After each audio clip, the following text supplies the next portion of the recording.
가끔 집을 나가고 싶은 충동 같은 것을 느끼지 않으십니까? 고요한 일상에 균열을 내는 이 날카로운 화두는 단순한 방황이 아니라 진짜 나로서 숨을 쉬고 싶다는 내면의 아우성입니다. 세상이 지운 무거운 외투를 벗지 못한 채 정작 나를 위한 작은 의자 하나 놓아두지 못하고 살아오진 않으셨습니까? 정신없이 달리다 보니 어느새 황혼의 길목입니다. 뒤돌아본 세월은 길었으나 정작 온전한 내 삶은 얼마 남지 않았다는 사실에 문득 가슴이 시려옵니다. 오늘 함께할 도서는 법정 스님의 에세이 스스로 행복하라입니다. 스님은 평생을 비우고 깎아내며 마주한 진실의 문장들을 통해 우리에게 가장 다정한 인생의 처방전을 건넵니다. 그저 달콤한 위로나 뻔한 덕담을 나누려는 것이 아닙니다. 60년 넘는 세월 끝에 마침내 완성해야 할 내 그릇의 기쁨이 무엇인지 그 준엄한 지혜의 문장들을 하나씩 깊게 음미해 보려 합니다. 지나온 세월의 고단함을 긍정하고 마침내 내면의 평온을 찾는 그 고요한 길을 저와 함께 걸어보시지요.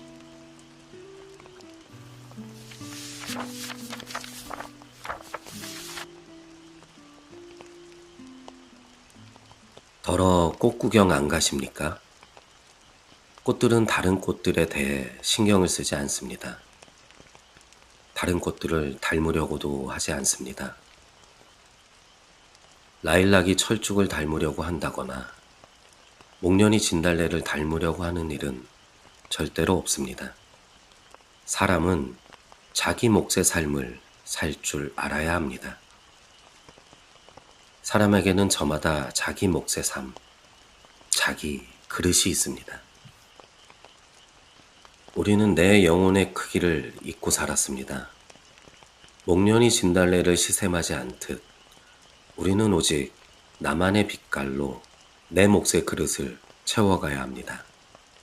그것이 황혼에 깨닫는 가장 온전한 기쁨입니다.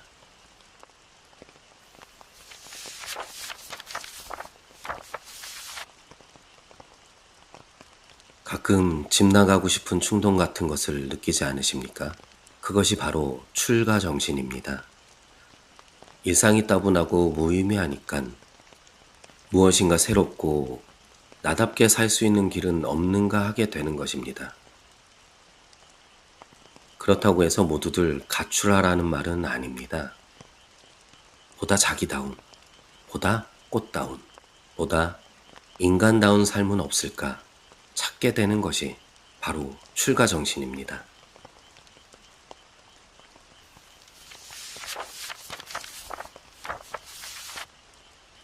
스님이 말씀하시는 출가는 머리를 깎고 산으로 들어가는 일만을 뜻하지 않습니다. 일상의 늪에서 벗어나 온전히 나답게 살고자 하는 갈망, 그것이 진정한 출가 정신입니다. 갇혀서 허우적거릴 것인가, 헤쳐나올 것인가는 결국 우리의 마음먹기에 달려 있습니다.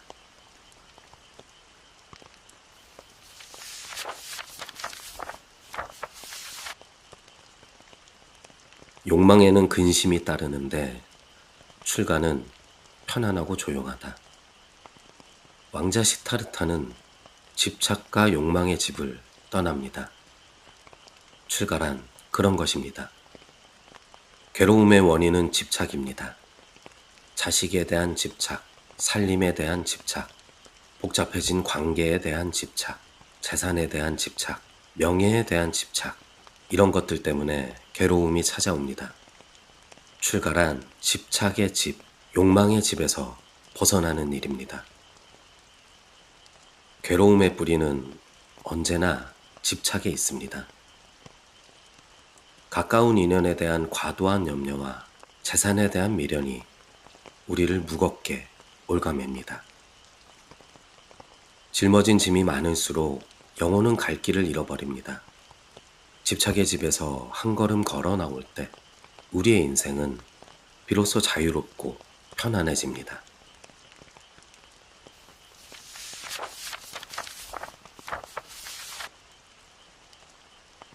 그럼 저 자신은 왜 출가했는가? 무슨 이유로 세속을 떠났는가? 부처님이 지금 이 자리에서 물으면 저는 이렇게 분명하게 대답할 것입니다. 나답게 살기 위해서. 내 식대로 살기 위해서 집을 떠났노라고. 이 산 저 산, 이절 저절을 다니면서도 이곳이야말로 영원한 내 안식처라고 생각한 데는 아직 없다. 인연따라 머무는 날까지 머물면서 나를 가꾸고 다듬을 따름이다. 혼자서 유별나게 살아보았으니 이젠 또 여러 속에 섞여 그 그늘 아래 묻혀서 살고 싶다. 새로운 변화를 통해서 잠재된 나를 일깨워보고 싶다. 인생은 어떤 목표나 완성이 아니고 끝없는 실험이요 시도라고 생각되기 때문이다.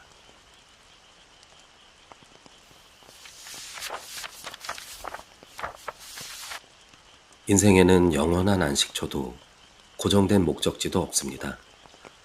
육신의 껍데기를 벗는 날까지 우리는 그저 스스로를 다듬어갈 뿐입니다.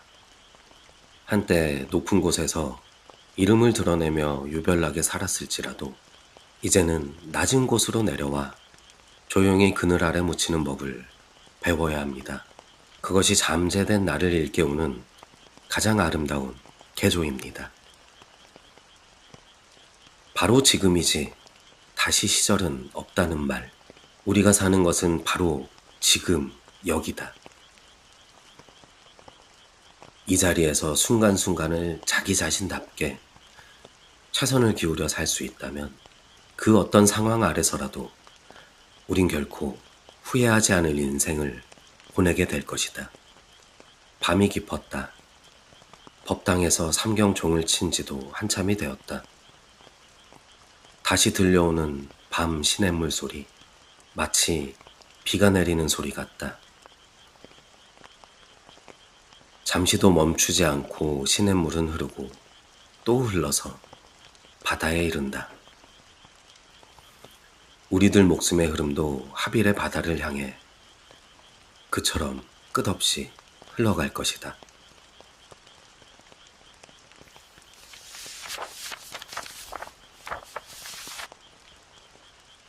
우리가 사는 시간은 오직 바로 지금 여기뿐입니다. 이미 흘러간 과거를 되씹으며 후회하지 마십시오. 아직 오지도 않은 미래를 붙잡고 불안해하지 마십시오. 오늘 이 순간을 나답게 살아가는 것만이 후회 없는 삶을 증명하는 유일한 길입니다. 멈추지 않고 바다로 흐르는 저 밤 시냇물처럼 우리의 시간도 그렇게 묵묵히 흘러가고 있습니다.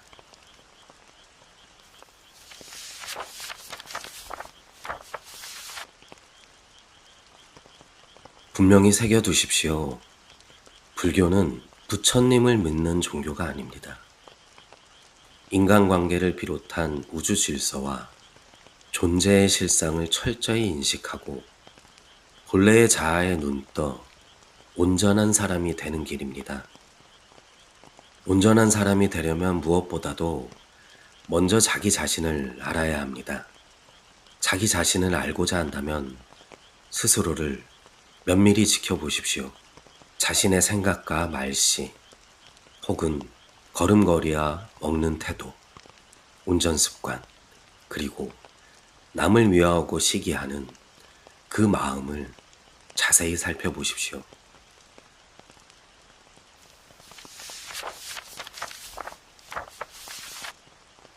카비르의 시를 소개합니다.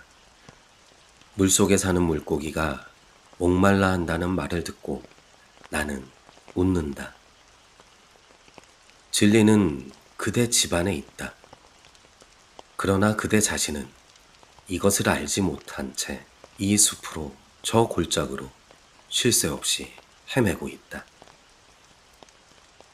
여기 바로 이 자리에 있는 진리를 보라. 그대가 원하는 곳이면 어디든지 가보라. 그러나 그대 자신의 영혼을 찾지 못한다면 세상은 여전히 환상에 지나지 않으리.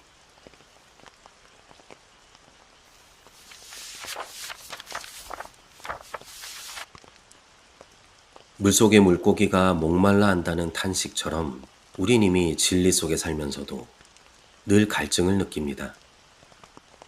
이 도시로 저 산 속으로 헤매며 행복을 찾지만 내 영혼을 발견하지 못한다면 세상은 그저 덧없는 환상일 뿐입니다. 진리는 이미 당신의 방 안에 있습니다. 이제 법정 스님이 평생을 통해 건네는 세 가지 마음 처방전을 가슴에 품고자 합니다. 이 짧고 묵직한 문장들이 여러분의 오늘을 바꾸는 열쇠가 되기를 바랍니다.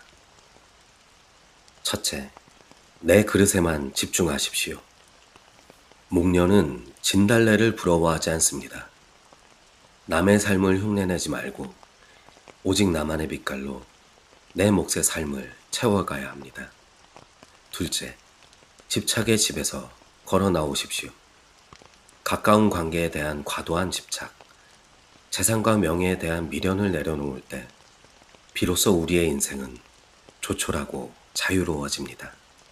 셋째, 바로 지금 이 자리에 깨어 있으십시오. 지나간 과거를 되씹거나 오지 않은 미래를 불안해하지 마십시오.